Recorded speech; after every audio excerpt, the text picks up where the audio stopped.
So after all the talk that Xbox had conditioned its gamers not to buy games because of Game Pass, Matt Piscatella comes out in an interview and exposes a lot of those fake PlayStation fanboys and their terrible argument. You know, they all were arguing, we buy games here.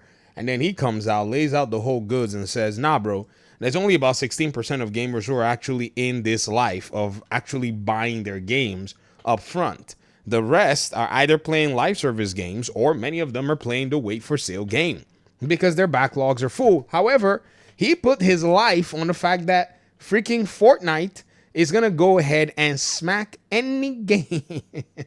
That was actually very funny when he actually said that in that particular conversation. I say this all because I wanted to go ahead and put some attention here on what a content creator named Nintendo Prime actually said about a question he asked his old college econ professor about regarding the cost of Nintendo Switch 2 games. Hey, we're just following the economics, okay? I get it. People love their Nintendo games. I'm not here to, talk about your Nintendo games not being worth it or whatever. Buy your Nintendo games. However, the price of those games are straight up weird. And so let's hear what people have to say. Nintendo Prime says, I talked to my old college professor this morning and asked their opinion of Mario Kart World costing $20 more than Mario Kart 8 Deluxe when it launched on Switch. His response, and by the way, he said he just copy-pasted the email. So that's what we see here. So let's read. Well, there are multiple factors that go into pricing. Nintendo will likely never talk too detailed about publicly because it's just how finances work as at a business. So the Japanese yen has depreciated against the US dollar. This is bad news for any Japanese company whose primary territory is the United States because any money made here will not convert well into yen. Interesting. Thus, that alone means that they factually make less money on anything sold in the US than they do with something sold in Japan or other more favorable countries. So now, that is a reality that didn't exist in 2017. Okay, this is a very interesting response. If, say, you're going to go ahead and convert to less yen, I guess it makes sense why they actually are selling the game more here, the console more on the US side so that they can basically make up for that. Is that the argument here? But again, I just wanted to go ahead and, pitch that in here because, that was just interesting. But we're talking about the game itself. Now, you have to consider United States economy on top. $59.99 was what Mario Kart 8 Deluxe cost in 2017. Inflation alone, no other factors, make that $78 today. You see that $79.99 price point, and it looks expensive. But inflation alone, it's merely keeping pace. Despite this, due to how bad the yen does in exchange for the US, Nintendo is factually making less profit-wise per copy sold of Mario Kart World, even at the $80 price point than they were at the $60 price point in 2017. So while this looks bad for consumers, Nintendo is actually taking a hit even at that price. The reality is that consumers don't care. Let me go ahead and just say something. This was a really long post by this college professor. I want to go ahead and read it just because. But again, hang in here with me, ladies and gentlemen. There's something I want you to see as we go through this stuff. So he said, this is also likely why prices are so high in other countries too. The yen isn't really performing well against anything at this time. Well, the price of their console in Japan is less than everybody else's. Anyways, so if you ask me if Nintendo is overcharging for Mario Kart World, the answer is absolutely not. Okay, it's actually a slight undercharge. I guess they're basing it on inflation, but I'm going to see if I can actually push back on this because there's something that's missing so far. The game industry has been volatile for years, and while some of it's overspending, and while some of it is overspending, the other aspect is that companies are making way less actual profits per game sold because money just isn't worth the same. The individuals who are buying the games, their money isn't even worth the same either because inflation is also hitting the individuals. Are you sure this is an econ professor? No, you know what? Let me not say that because it could be. Anyways, everything has become more expensive. It's a tough pill to swallow, but video game consoles are a luxury item. Luxury items are often hit harder than essential items. The fact Nintendo and eventually PlayStation and Xbox haven't passed all of this entirely onto the consumer has mostly been a great thing for the consumer, even if it's been bad for the video game makers. Okay, I do not know where this math is coming from, because this almost goes ahead to ignore the fact that the consumer, who is dealing with their own devaluation of their, funds each day, is not a factor here, but the corpo itself has to now be coddled when we do see their profits and see their margins when they do financial statements, because they're publicly traded companies. Anyways, so overall, shocked it wasn't higher, but Nintendo can't ignore these factors or it will cause extreme damage to the company's profit margins, which could, even if selling well, lead to layoffs and closures of studios. They may sell less copies of games this generation, and it may happen anyways, but they're banking on people really wanting to keep Nintendo in their lives. Time will tell if this works out. There's no right or wrong approach here. Every company is trying to navigate the world's economy right now. Okay.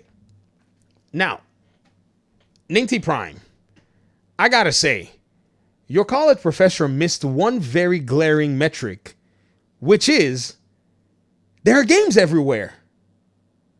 Demand, supply, inflation, and, cost and all that stuff has affected a lot of goods out there, but there are just some items that have what I think is almost unimaginable supply.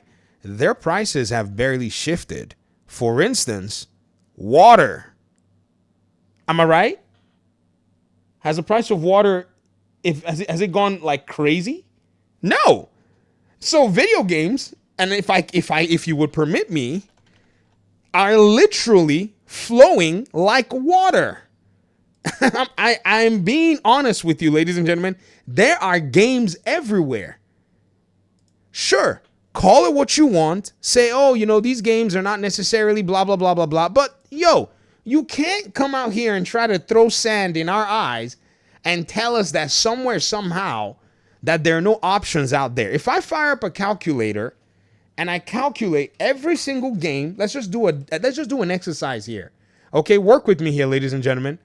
Every single game that has come out, on Steam since the Nintendo Switch launched. The year the Nintendo Switch launched was 2017. 6,935 games that year. The year, let's do it. 6935. Sorry, I can't type. Right? The following year, 2018, 8,881. The following year, 8090. The following year, 96. What is that? It's a little weird. 9674. The following year, 11286. The following year, 14254. The following year, 18876. And so far, the Switch has not yet launched. If we follow the trajectory of last year, we can comfortably say by the time the Switch launches in June, 9,000 games. That is 86,996 games on PC alone that have already launched. It's data we have. We don't know what PlayStation looks like. Nobody correlates the data, and I am not going to go bother with that. So I think this college professor may have, in a sense, not paid attention to the fact that there are games everywhere. So him saying he's surprised that Nintendo did not raise the price any higher, did not realize that if they had dared to do that, they would have been, in fact, they're getting laughed at. So this is already where the problem is. People already laughing and going, who's going to do that? That's not even talking about the backlog of some of the golden, years of the PlayStation 4 and 360, and Xbox One days. The golden years of the PS4 and 360, I keep saying 360, and Xbox One days kicked off around 2015.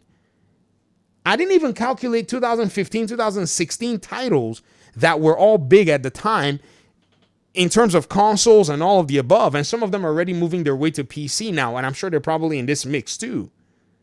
So backlog and other stuff are even missing from here that many gamers have not even touched or even know about.